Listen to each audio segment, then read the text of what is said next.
नमस्कार दोस्तों, आज की इस वीडियो में हम प्रश्न नंबर 4 को सॉल्व करेंगे। तो चलिए चलते हैं। सबसे पहले हम प्रश्न को पढ़ते हैं, उसके बाद हम उसको हल करेंगे। निम्नलिखित में से कौन कौन एपी है? यदि कोई एपी है तो इसका सार्व अंतर ज्ञात कीजिए और इनके 3 और पद लिखिए। तो बच्चों, प्रश्न नंबर 4 में काफ़ी प्रश्न दे रखे हैं। हम इन सभी प्रश्नों को एक एक करके सॉल्व करेंगे। तो अभी हम इस वीडियो में प्रश्न नंबर पहला और दूसरा हल करेंगे, राइट। तो देखिए, प्रश्न नंबर पहले की अगर हम बात करें तो ये दे रखा है 2, 4, 8, 16। 2, 4, 8, 16। ठीक है, समझिएगा ध्यान से। अब हम इसको हल करते हैं। सबसे पहले तो इसने बोला है कि सार्व अंतर ज्ञात करना है इसका, ठीक है।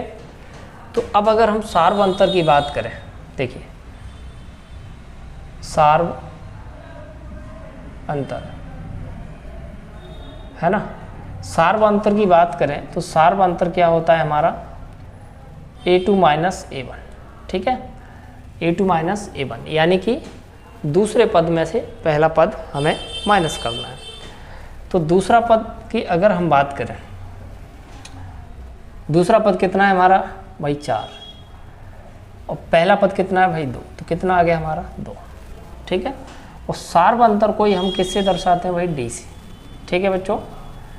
अब हम आगे चलते हैं। अभी हमने क्या किया? दूसरे पद में से पहला पद घटाया। अब हम क्या करेंगे? तीसरे में से दूसरा घटाएंगे, तो हो जाएगा a3 माइनस a2। a3 कितना है भाई? 8। और a2 कितना है भाई? 4 बराबर कितना आ जाएगा? 4, ठीक है। इसके बाद अब हम निकालते हैं a4 माइनस a3, ठीक है। तो बच्चों a4 की अगर हम बात करें तो 16 है और a3 कितना है? 8। तो कितना हो जाएगा भाई? 16 माइनस 8 बराबर कितना आ जाएगा भाई? 8 आ जाएगा, ठीक है बच्चों। तो यहाँ पर आप देख रहे हो कि d का मान जो है वो समान नहीं है, ठीक है। d का मान समान नहीं है। तो हम यहाँ पे लिखेंगे चूँकि d का मान समान नहीं है, समान नहीं है, इसलिए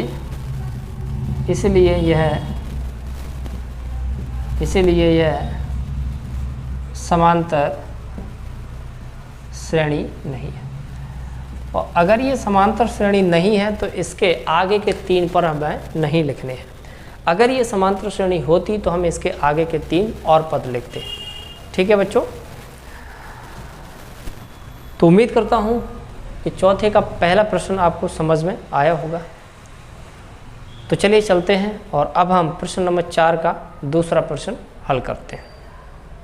चलिए बच्चों, तो अब हम प्रश्न नंबर 4 का दूसरा प्रश्न हल करने जा रहे हैं। ध्यान से देखिएगा। देखिए कितना दिया है? 2,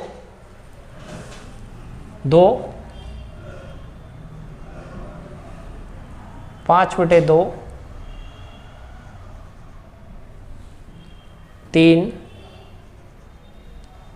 और 7/2, ठीक है बच्चों। तो सबसे पहले हमें इसका क्या निकालना भाई? सार्वंतर निकालना है, समझिएगा ध्यान से।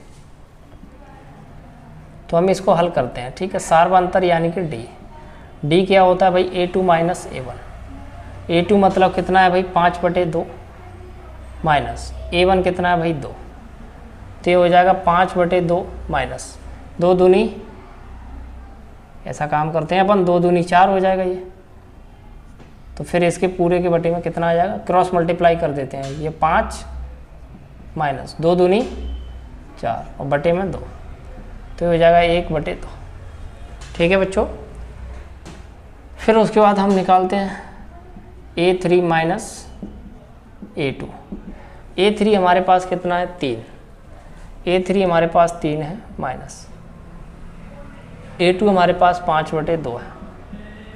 चलो 2 तिये 6 माइनस 5/2 तो हो जाएगा 1/2।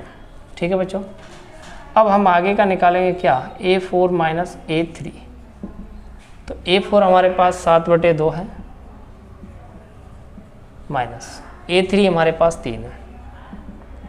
7 माइनस 2 तिया 6/2 कितना हो जाएगा 1/2। तो बच्चों यहाँ पर आप देख पा रहे हो कि जो D का मान है वो बिल्कुल समान है। तो इसका मतलब हम लिखेंगे चूँकि D का मान समान है इसलिए यह AP है। AP है मतलब यह एक समांतर श्रेणी है। ठीक है बच्चों। अब हम इसके आगे के 3 पद और निकालना है। तो देखो 1 2 3 4 पद तो दिए ही हैं, इसके आगे के 3 पद और निकालना है, मतलब कि 5वां 6वां और 7वां। ठीक है। तो हम यहाँ में निकालेंगे अगले 3 पद, अगले 3 पद। तो हमें कौन सा निकालना है भाई, 1 2 3 4 तो दिए ही है, 5वां 6वां और 7वां निकालना है। ठीक है। तो हम 5वां निकालते हैं। देखो तो 5वां हम निकालेंगे, समझिएगा ध्यान से, A5 क्या होता है भाई, A + 4D। ठीक है बच्चों। A का मान हमारे पास कितना है भाई, A का मान 2 है। ये A का मान कितना है भाई 2, ये 4। और D का मान हमारे पास, D का मान कितना है 1/2, D का मान 1/2, 2 दूनी 4। ठीक है। तो क्या हो जाएगा 2 + 2 यानी कितना हो गया भाई 4। ठीक है बच्चों। ये 5वां आ गया। अब कौन सा चाहिए 6वां। तो ये होता है A + 5D। A का मान 2 है 5 और D का मान 1/2 है, ये दे रखा है। D का मान कितना है 1/2। तो ये हो जाएगा 2 + 5/2, 5/2। ठीक है। तो देखो इसको हम लिखेंगे 2 प्लस ये 2 सही 1/2, तो ये हो जाएगा 4 सही 1/2। ठीक है बच्चों। 2 और 2 4 सही 1/2। ठीक है। या फिर हम इसको ऐसे भी लिख सकते हैं, देखिए ध्यान से, या फिर हम इसको ऐसे लिख दो सीधा, 2 दूनी 4, तो 4 + 5/2, 5 और 4 कितना हो गया 9/2। ठीक है बच्चों। चलिए आगे और निकालना है, क्योंकि 3 निकालना है, अभी तो 2 निकले हैं, 7वां और निकाल लो, A7। तो हो जाएगा A + 6D बराबर, A का मान 2 है, ये 6, D का मान 1/2 है, और ये हो गया 2 3 6। तो 2 और 3 कितने हो गए भाई, 2 + 3 यानी कितने हो गए भाई 5, है ना। तो अगले 3 पद हमारे आ चुके हैं, एक 4 है, फिर 9/2 और फिर 5। ठीक है बच्चों। तो उम्मीद करता हूँ कि आपको प्रश्न नंबर 4 का दूसरा प्रश्न समझ आया होगा, राइट। तो चलिए चलते हैं और इससे आगे के प्रश्न हल करते हैं। चलिए बच्चों, तो अब हम प्रश्न नंबर 4 का तीसरा प्रश्न हल करेंगे। देखिए हमारे पास कितना दे रखा है श्रेणी, माइनस के 1.2, माइनस के 3.2, माइनस 5.2, माइनस 7.2। ठीक है। चलिए देखिए ध्यान से, हम इसको हल करते हैं। सबसे पहले हम निकालेंगे D बराबर क्या होता है भाई A2 माइनस A1। तो A2 कितना है भाई माइनस के 3.2, माइनस A1 कितना है माइनस के 1.2। तो ये हो जाएगा माइनस 3.2, माइनस और माइनस प्लस, और ये हो जाएगा 1.2। माइनस 3.2 से 1.2 यानी माइनस का 2 बचे। ठीक है बच्चों। माइनस के 3.2 और प्लस का 1.2 यानी कि माइनस 3.2 प्लस का 1.2 कितना आ जाएगा, माइनस का 2 आ जाएगा। ठीक है बच्चों। फिर हम निकालते हैं क्या, A3 माइनस A2। A3 की बात करें तो कितना है बोली, माइनस के 5.2 माइनस, और A2 कितना है माइनस के 3.2। तो ये हो जाएगा माइनस के 5.2 प्लस के 3.2, ये भी हमारा कितना आएगा -2 आएगा। ठीक है बच्चों। अब आगे देखिए, आगे हम करते हैं A4 माइनस A3। A4 की बात करें यानी कि माइनस का 7.2 माइनस, और A3 की बात करें माइनस के 5.2। तो हो जाएगा -7.2 प्लस 5.2 बराबर -2। तो यहाँ पर आप देख पा रहे हो कि ये जो डी का मान है वो बिल्कुल समान आ रहा है।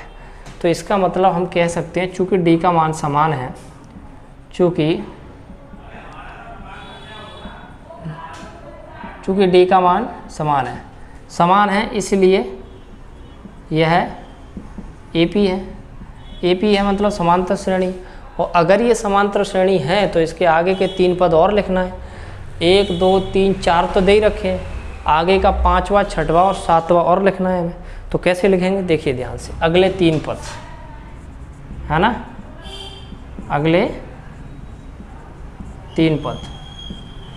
3 पद क्या है भाई, 4 दे रखे हैं, 5वां निकालना है हमें।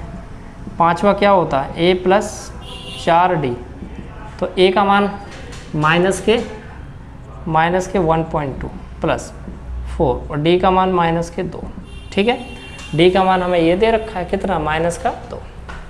आगे क्या करेंगे हम देखिए, -1.2 और ये -8 हो जाएगा। ठीक है ना। तो ये बचेगा हमारे पास -9.2, -1.2 -8 -9.2। ठीक है, अब A 6वां ले लूँ तो ये हो जाएगा A + 5D है ना। तो A का मान वही 1.2 + 5, D का मान -2। तो बच्चों ये -1.2 और ये माइनस का कितना हो जाएगा 10, तो ये हो जाएगा -11.2 राइट। अब ले लो A7 मतलब A + 6D, A मतलब -1.2 + 6, D का मान -2। तो ये हो जाएगा कितना, -1.2 -12, तो ये हो जाएगा -13.2। ठीक है बच्चों, तो ये था हमारा प्रश्न नंबर 4 का तीसरा प्रश्न। उम्मीद करता हूँ कि आपको ये प्रश्न समझ आया होगा राइट। तो वीडियो को नीचे कमेंट करके मुझे ज़रूर बताएं कि आपको ये तीनों प्रश्न कितना समझ में आए और कितना नहीं आए।